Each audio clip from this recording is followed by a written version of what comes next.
Okay,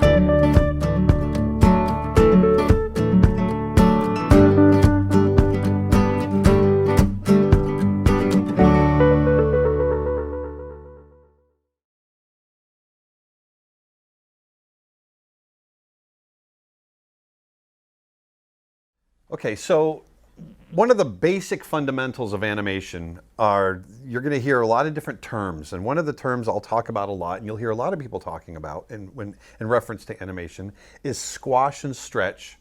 And there's also timing. And the reason that I'm grouping these two together is because they're very, very intertwined with each other. Okay?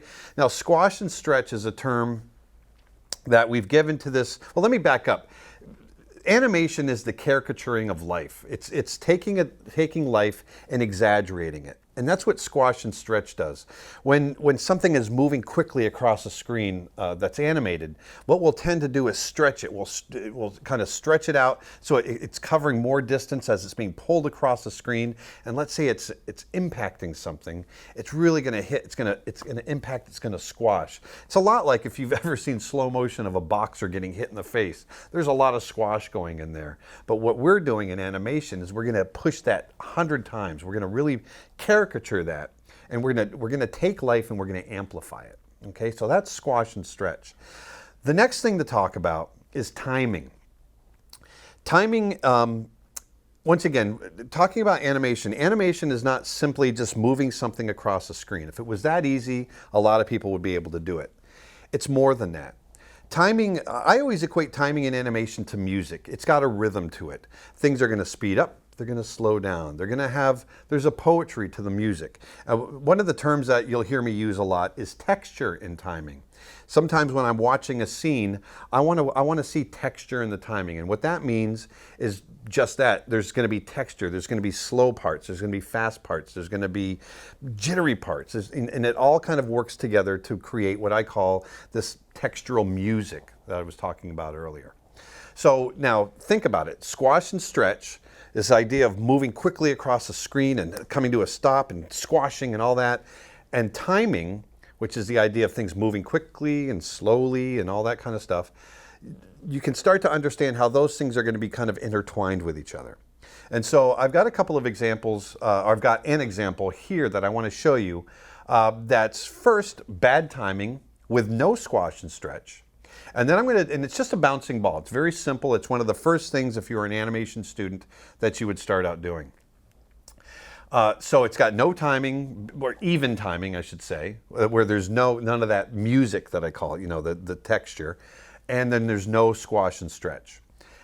And then what I'm going to do is I'm going to get rid of that, and we're going to go back in and we're going to reanimate this little ball, and we're going to give it squash and stretch, and we're going to give it proper timing, and you're going to see the difference between this flat, dead animation and how it's going to jump to life. Okay, so the first thing, let's just go ahead and play this.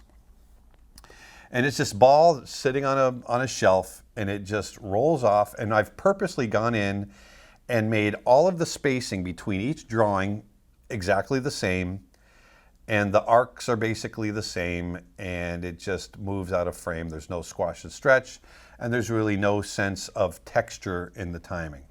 So you could say, well, okay, it feels like a ball and it's moving, but we can give it so much more life if we apply these two fundamentals of animation to it: squash and stretch and timing. So let's go ahead and just start over. So I'm going to go ahead and create a new layer. I'm going to create a new animation layer right above what we've got going. There we go. I'm going to pull this back.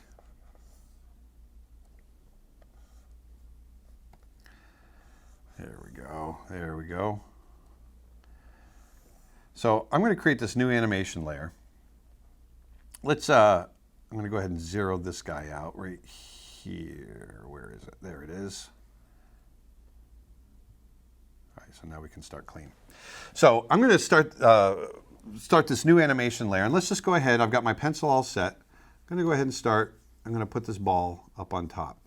Okay, so now let's imagine this ball rolling off just like we did in the bad version of what we're animating. And I'm going to go ahead and let me pull this back. There we go. Pull this up. There. And I'm going to create a new layer. And we're just going to start moving forward, and I'm going to start talking as I animate this ball moving forward. I'm going to talk about what I'm thinking and the timing and all that kind of stuff. So, that being said, I'm going to go to the next drawing. And you'll see the ghost image. As I move forward, this is TV Paint that I'm working in, and we'll talk a little bit about TV Paint as we go. One of the great things about TV Paint working digitally like this is that I can control the drawings before, or seeing what I see with the drawings before and the drawings after. So you'll see this ghost image of the last drawing that I just created. So that gives me a frame of reference of where I'm starting. So I'm just going to slowly move this ball forward, like so. Go to the next frame. And you'll see I'm just moving it forward.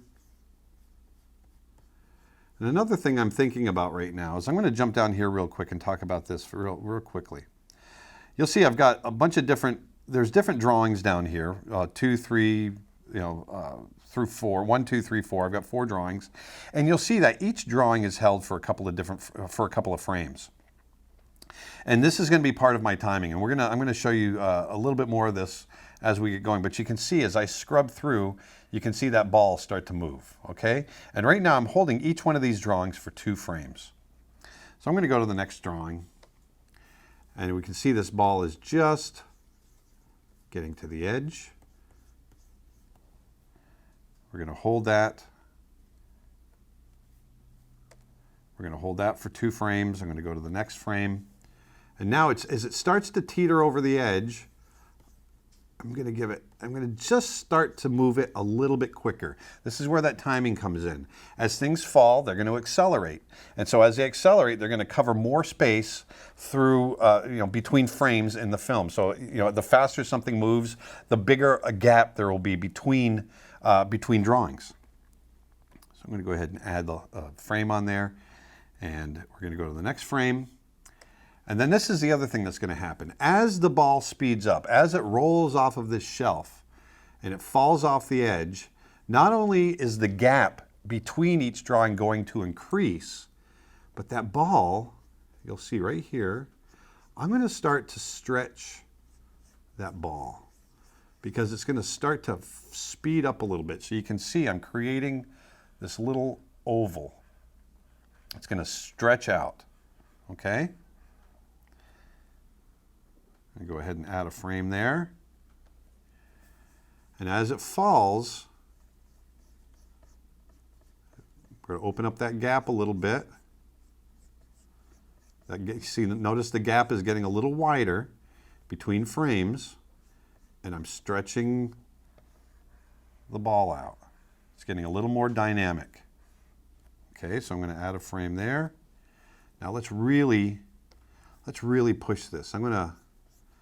It's really falling fast now.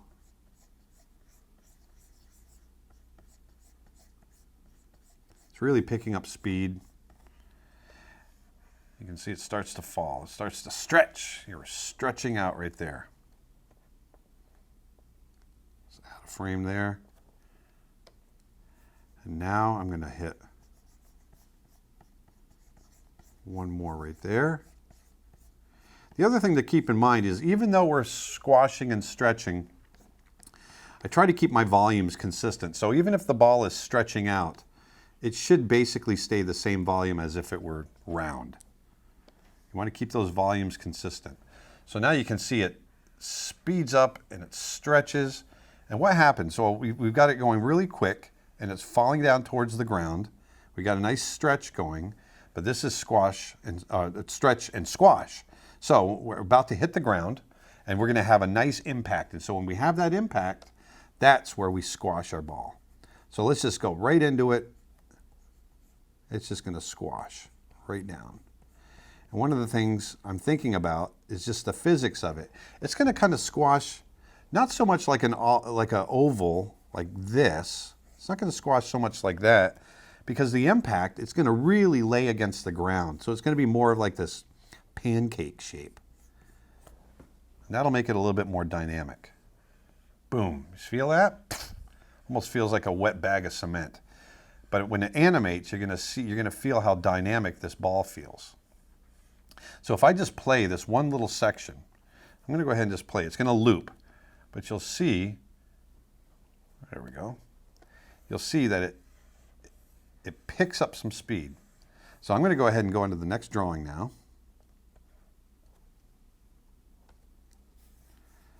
And now it goes from that squash pose back into a stretch because it's bouncing back up. It's recoiling and bouncing back up into the air. Boom, boom. You feel that? Poof, like that. And this is really all that squash and stretch is. And it's really, and also I want to mention, as I'm doing this, I'm changing the timing. Remember I was talking about that that ball when I played it the first time where all the timing was even and there was no squash and stretch. Well, in this case, I'm also, as things speed up, I'm moving them further, I'm giving more gap between drawings. And as things stop and slow down, and you're going to see as we come to the apex of this bounce, the drawings are going to get closer together because we want that ball to slow down and gravity's going to, fighting against it going away. Gravity's trying to pull it back, so it's going to slow down and then it's going to slowly get yanked back to earth. And that's what we're going to do. So as the ball bounces back up, I'm going to start to slow it down. And if I'm slowing it down, what am I doing? I'm lessening that squash and stretch.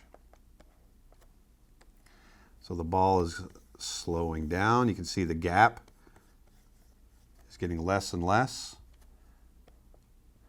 And I'm also not doing as much of a stretch.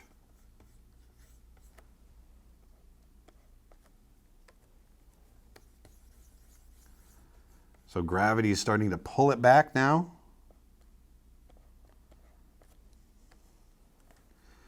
And as it starts to get pulled back, what's going to happen? Well, it's going to speed up again. So I'm going to start to stretch, just start to stretch that out again. And here we go. I'm going to stretch it out really good right here. He's speeding up, racing back down towards the ground. And this is a fundamental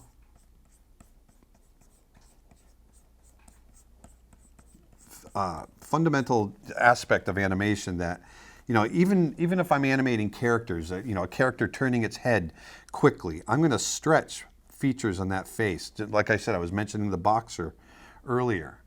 All of this, this slight example of a bouncing ball gets applied to very complex animation. And once again, so now I'm back to the squash again for that second bounce, that second impact. But notice, because the ball hasn't fallen as far, I'm trying to remember the physics. I'm not going to get as big of a squash as I did that first time. And then we're going to bounce back up. We're bouncing back out of that. And once again, because now we're on the second bounce, it's not going to bounce as high, so we're not going to stretch as much. It's not going to be quite as dynamic. And I'm just flying back up into the air right here. We're going to add another image. Now we're back to a round ball as it slowly makes its arc. Comes over the top. And this is timing. This is timing and squash and stretch. And once again, I can get a slight stretch out of the ball as it falls down for a second time, or third time, I'm sorry. We're going to do a little squash here. Very, very slight squash. Just very slight. And just kind of bounce it back up again, just slightly bouncing up. Just going to give it a little bounce. This is, it'll probably end up feeling like a dead tennis ball. That's the kind of bounce we're giving it right now. And it's just slowly, you see I'm just moving through really quickly, thinking about when things slow down, the drawings get closer together. When they speed up, you get more gap in between. So now, let me pull this back right here. So now if I play, let me pull this back one more time. So now if I play this, You can see we have a much more dynamic feel to the ball. You can feel the squash, you can feel the stretch, you can feel the timing. There's actually a sense of gravity to it. You can feel that the earth is actually pulling it down. That stretch and squash really give that ball a much more dynamic sense. It feels much more caricatured. And so that is squash and stretch. And as we get more into these lessons, you're going to see how I apply these theories to my character animation. I've always got these ideas floating through my head, whether it's timing, whether it's squash and stretch, staging, a lot of these different things, these fundamentals that we're going to talk about. They're always there. And as you do this every day and as you work through your animation, this will come to you more and more naturally. But so this is squash and stretch, and let's move on to the next fundamental.